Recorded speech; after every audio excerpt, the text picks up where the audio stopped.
students, today we will see acetic acid. So firstly, in your exam, if the question comes of acetic acid, first you will make a bracket and write its common name, that is glacial acetic acid. Then its formula is option, you can write C4H3 and O8. Then we will go to its sphere of action. Now for sphere of action, you can either write it directly or you can make a circle, write sphere of action. Now where is it sphere of action? It causes anemia, it causes cough, it causes, most important is, it causes dropsy, and the second most important, it causes hemorrhage. So this will give a more presentable look. I have written it very roughly, but you can draw bubbles around it. Then we have our pathogenesis. In pathogenesis, there is also pathogenesis, you can write similar things which you have written in the sphere of action. So it's not that you have to learn something different, it is just how the drug works, and pathogenesis is very important for Viva point of view. So pathogenesis, again there are hemorrhage, there is debility, and there is swellings. And what kind of swellings? So dropsical swellings. So you see, we are not by hearting something, learning something different than what we have already learned. After pathogenesis, first was our common name, second was a sphere of action, third was pathogenesis. Each of the points can have at least 1 mark. Then we have fourth point is our constitution. In constitution, you can write physical makeup of the person if it is very characteristic. So here in physical makeup, we have flabby muscles, flabby and lax muscles, and the person is pale and waxy, appearance of the person. Then we have temperament. Under constitution only you can write temperament. Further you can write diathesis and then miasm. Now this format you can follow in all drugs, and what the examiner does is he just sees if you have written all of the points and then he can directly give you marks. So, in temperament, temperament is irritable. Diathesis, we had seen hemorrhagic, and miasm, it covers all 3 miasms. So here you do not have to learn anything, you're just understanding the drug. Then guiding symptoms. In guiding symptoms, the most important symptom is ailments from. Ailments from is very important in every drug. Whenever mentioning a drug, you have to write the ailments from regardless of what the question is. So your ailments from: bad effects of anesthetic vapors. These are all characteristics. Fumes of charcoal. You don't find these in other drugs. Fumes of charcoal and gas. Then of stings and bites. Then there is also one more, sausage poisoning. So you don't find this in other drugs. Okay. Then we come to now our systemic symptoms. So in systemic symptoms, first we can see mind. So mind we had already seen, it is irritable. Again, we are learning nothing new, we are rewriting what we have already learned. It is just that you have to set it in an order. Irritable. Then borrows trouble, that means he अगर problem नहीं है तो भी he will create problems in his mind, or he will over worry about stuff. He has also worries about business affairs. So even if business is working well, he will still be extremely worried about it. Then he is over worried about his health and his children's health, right? Then So now male system it affects is the GIT. We had seen in the sphere of action it is hemorrhaging, anemia, cough, dropsy. So we'll see accordingly. GIT it causes peptic ulcers. Now what is characteristic in the peptic ulcers? It works on the advanced stage of peptic ulcers. Peptic ulcers, then malignancies. These are diagnostic symptoms of acetic acid. So even in the therapy section you can write these malignancies of the stomach like cancer. Now the proper signs and symptoms of this drug, there is sour belching and vomiting. Vomiting characteristic, when do you vomit? After every meal he vomits. After every meal, any kind of food, every meal.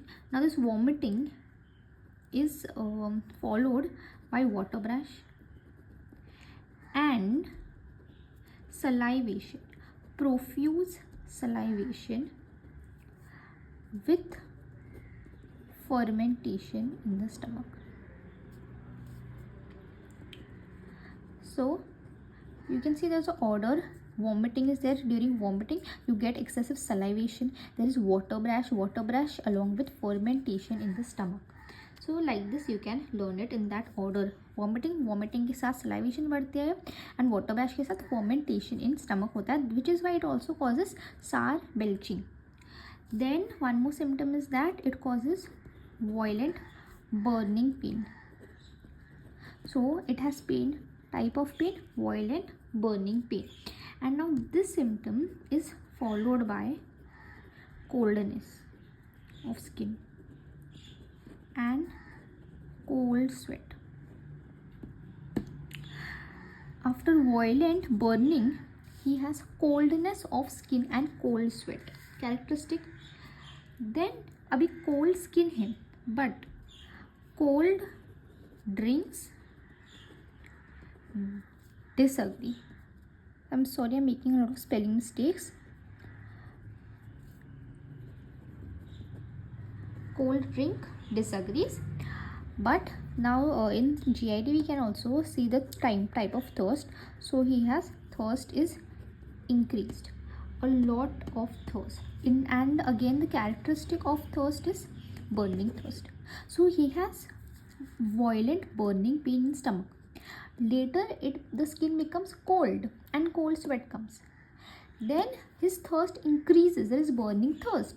But with this burning thirst, if he drinks cold water, it disagrees. So he has again aggravation of his symptoms if he drinks cold water when his thirst increases. Okay.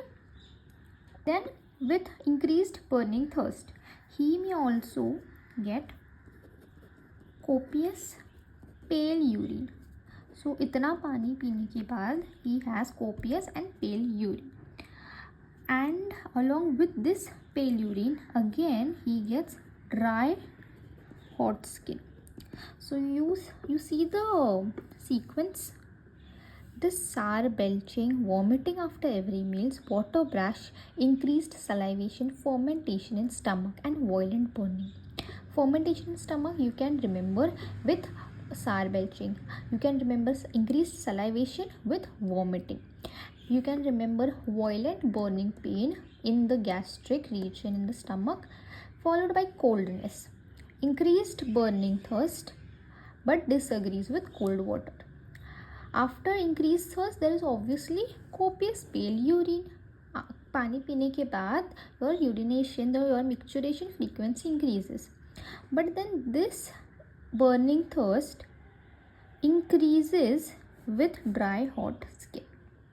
Okay, the patient has increased thirst in almost every symptom, but everything has an exception. So here the increased thirst symptom has an exception of fever. Now this is again a PQRS, that it has no thirst in fever. So how is the fever? It is hectic fever. What does hectic fever mean?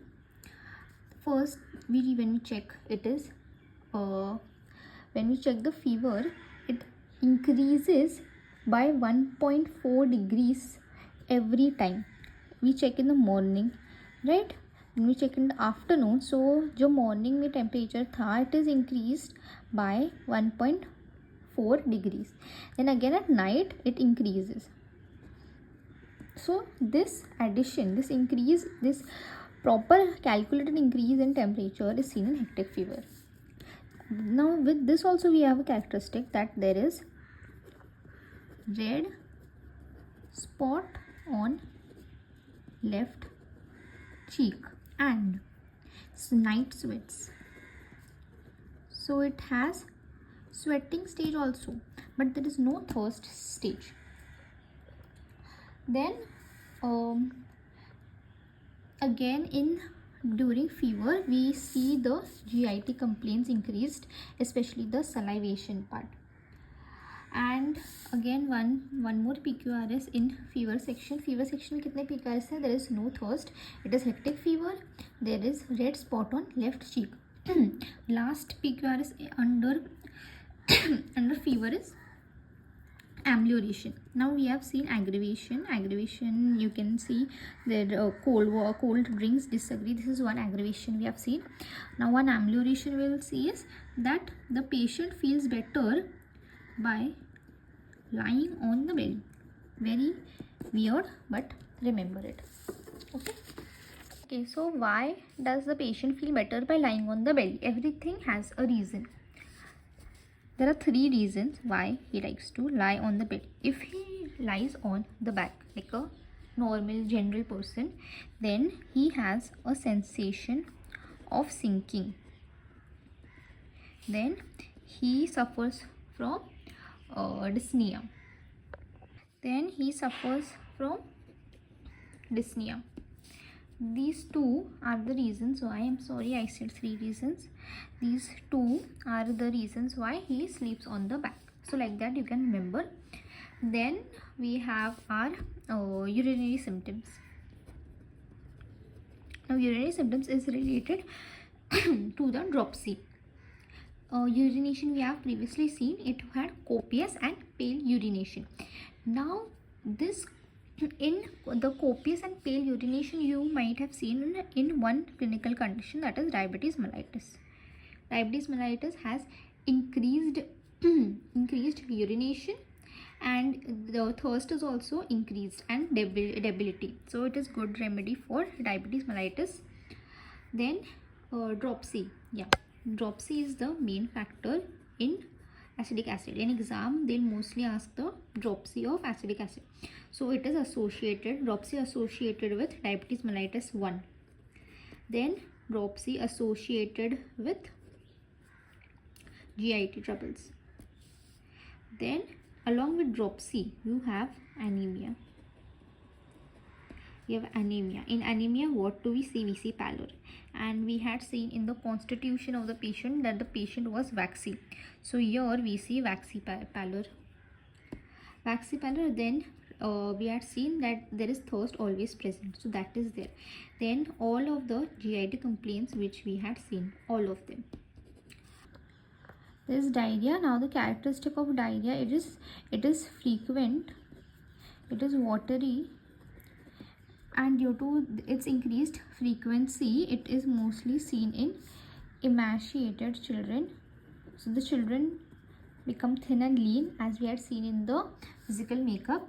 And the aggravation, it is worse in morning. Okay, now the last part, hemorrhage. Hemorrhage is very easy. Hemorrhage diathesis. Diathesis means it is seen everywhere.